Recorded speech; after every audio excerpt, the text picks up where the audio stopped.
Good evening. My name is Danielle Shipp. I am a student of the Public Policy and Administration program here at St. Petersburg College. On February 11th, I attended the Redington Shores Board of Commission's regular meeting at the town hall to observe the first reading for two significant ordinances that fundamentally could change how the small coastal community conducts its elections and how long the commissioners serve.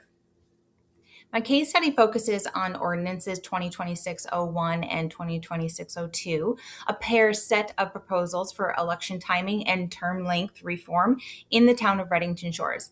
These ordinances reflect broader national debate about voter participation, election timing, and democratic leadership at the local level. I attended the February 11th meeting at 6 p.m., where both ordinances received their first reading before the Board of Commissioners.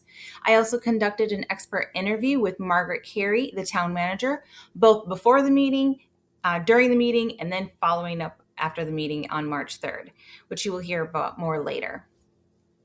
The two ordinances here are Ordinance 2026-01, which is a town charter amendment that would extend commissioner term lengths from 2 years to 3 years.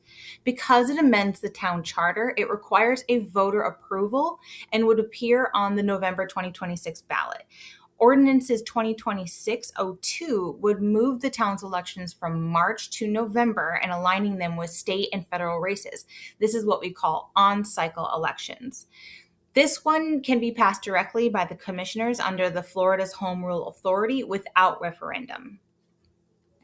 The commission chamber that evening reflected Redington Shores' small town leadership style with its warm and inviting atmosphere and engaging leadership. The meeting was presided over by Mayor Tom Capper, who has served mayor for over a decade and is known as the longest standing commissioner during his time. He was joined by Vice Mayor Aaron Shoes of District 3, and then Commissioner Jug Har of District 1, Commissioner C.J. Hoyt of District 2, and Commissioner Larry Maynard of District 4, who was the original proponent of both proposals. Town Attorney Nancy Meyer was also present and provided legal guidance throughout the discussion. The central issue was this: should Commission place Ordinance 2026-01 before the voters to extend the Commissioners' terms from 2 to 3 years and approve Ordinances 2026-02 to move municipal elections from March to November? These are two distinct but complementary reforms that together would reshape how Redington Shores governs and how its community participates in governance. To understand why these ordinances matter, you need to know the history. Redington Shores has held elections on the second Tuesday of March since its charter was adopted in 1955. This makes it an off-cycle election in town practice that dates back to the progressive era, when reformers initially separated local elections from state and federal contests. The idea was to let voters focus on local issues, but modern research today tells us a different story. Off-cycle elections consistently produce far lower turnout, averaging about 27% nationally, compared to a nearly 67% during presidential elections. In Redington Shores, recent March elections have only drawn about 50 to 75 voters per district. Meanwhile, 2-year commission terms have been unchanged for nearly 7 decades, even though nationally 4-year terms are the most common at 50% of the municipalities.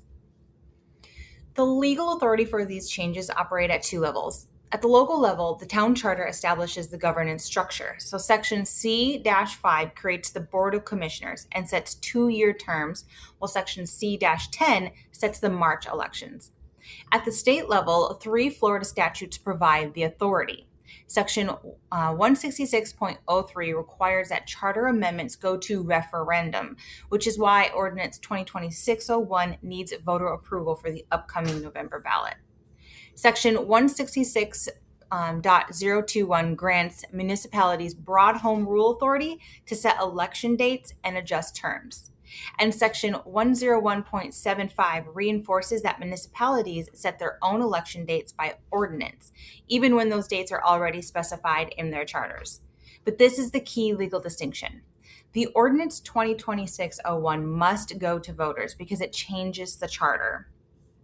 similar to how changes to a state constitution require a voter approval as well through referendum, because it structurally changes the framework of the governance. Ordinance 2026-02 can be passed directly by the Commission. Now let me walk you through the stakeholders, where they stand. Mayor Capper supported both ordinances quietly. He listened carefully without dominating the discussion and reflecting his steady leadership style. Vice Mayor Shoes was actively shaping the details and proposed the Indian Shores as a model during the January workshop. Commissioner Maynard was the original proponent to these proposals. He brought this forward back in October of 2025 because he wanted commissioners to have enough time to see projects through and develop real expertise and bonds with the community. Commissioner Hoyt was the most data-driven voice in the room. She wanted evidence on turnout before committing. And Commissioner Haar supported both measures while valuing the deliberate process that the commissioners were following. Beyond the commissioners, several other stakeholders have a stake in these changes. There's the town manager, Margaret Carey, who I interviewed as my expert interviewer. She supports the changes for the cost savings and administrative efficiency. The citizens of Redington Shores have shown historically low engagement in March elections and would gain more convenient access through November voting. Local schools and youth could benefit from civic engagement programs they both could benefit from civic engagement programs and were both discussed during the meeting. The Pinellas County Supervisor of Elections would see reduced administrative burden through consolidated elections, and neighboring Barrier Island communities are watching Redington Shores closely. As Ms. Carey told me, these communities tend to govern similarly and look to each other for guidance. My expert interview, as I said, was with Margaret Carey, the town manager for Redington Shores. I spoke with Ms. Carey multiple times during the meeting, and then once more for our follow-up questions March 3rd. Ms. Carey walked me through the entire development of these ordinances, from Commissioner Maynard's initial proposal back in October, through months of discussion and debate, to the attorney drafting the ordinance for the first reading. When I asked what drove the commission to consider these changes, she was pretty direct. They were looking for better voter turnout and cost savings. When asked about Indian Shores being used as a model, she explained that the Barrier Island communities regularly check in with each other and check the pulse because they govern similarly. And on the administrative side, she clarified that coordinating with Pinellas County for November elections would involve virtually no administrative burden. Since the county already runs their elections, the main difference would be the cost savings and no longer needing to provide the town hall for the March polling. Based on my research and expert interview and observations from the commission meeting, I recommend that the Board of Commissioners approve both ordinances. For Ordinance 2026, 3-year terms represent a thoughtful middle ground between the current 2-year terms and the 4-year terms that were originally proposed and we see in most towns. Longer terms give commissioners time to develop expertise and complete projects without constant campaign pressure. But the commission wisely recognized that term length alone doesn't guarantee good governance. Therefore, I also recommend that they establish an annual progress report posted on the town website and presented at the dedicated commission meetings with vast public comment, creating accountability checkpoints between elections. For Ordinance 2026, the evidence is compelling. When Florida municipalities have switched to November elections, voter turnout nearly doubled in midterm years and nearly tripled in presidential years. Research also shows that off-cycle elections tend to favor wealthier, older voters and organized interest groups, while November elections bring in younger voters, working families, and more diverse populations because of the convenience of putting them together. The cost savings are real too. When St. Petersburg moved its elections to November, they initially worried that it would cost over $1 million just to set it up, but they actually saved $1.3 million compared to running it standalone in March. Redington Shores would see a proportional savings by consolidating with the county elections. The most legitimate concern about moving to the November elections is that local issues could get overshadowed by state and federal races. To address this, I recommend that the Commission creates a youth civic leadership committee and expands their existing internship program to engage local middle and high school students. This would create a year-round civic engagement, not just during election season, and students could attend commission meetings, research policy questions, conduct community surveys, and organize public forums.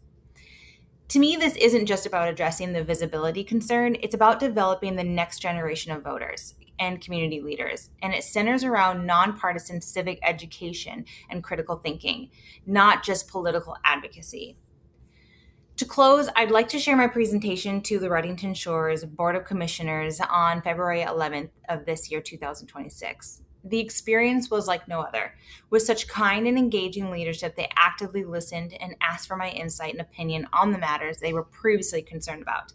Afterwards, they did make note with the town manager to look into their internship program, expanding it to local high schoolers, and discussing other youth opportunities moving forward at the next workshop. Because of the legalities of changing some terms on the ordinances, the city attorney did tell them, and they all decided to table the two ordinances, go back to the next workshop, rewrite it, and bring it back to the next March 11th meeting for a vote. Thank you again for watching. I'm Danielle Shipp, and I hope you have a great evening. I'm Danielle Shipp. My formal address is 716 Avenue, actually in Tarpon Springs. I'd love to be here someday. Like I said, I'm a local student in the public policy program at St. Petersburg College. I'm speaking today as part of my final policy leadership course because tonight's meeting actually discusses a major component of my case study for the course, specifically on this ordinance about changing the election date. As a requirement of the course, I do have to give publicly my initial recommendation based on my analysis so far, and I actually do have a few answers for you. I actually do formally support moving forward with the changes suggested as far as the election dates, because the evidence overwhelmingly supports this. According to a 2021 study published in the American Political Science Review, Florida communities that moved elections to align with state and federal times, the voter turnout doubled in midterm years and then nearly tripled in presidential years. Currently, the March elections in general in the United States see a turnout of about 27%, according to the Brookings Institute. While if they do it during presidential elections, it goes up to nearly 70%. This also produces younger and more diverse voters as well, all the way down to local level. Beyond participation, there's also cost savings. Florida election administration costs on average about $15 per voter. That's the highest in the nation, or on top of the highest in the nation. By consolidating the elections, you are allowed to share the administrative resources rather than bearing the full cost. And on average, among the U.S., when municipalities do this, they cut their cost about 50%. However, I do want to raise one concern that you had brought up. With federal and state races dominating the media landscape, there is a real risk that local issues could get drowned out, especially in today's very noisy media landscape. That's why I want to offer just a small but maybe innovative suggestion. And as an example, the young man behind me, engage your younger generations.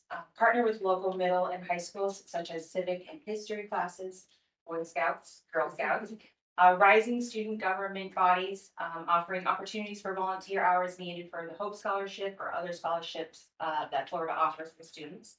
And this gets our young involved in local leadership and civic duty.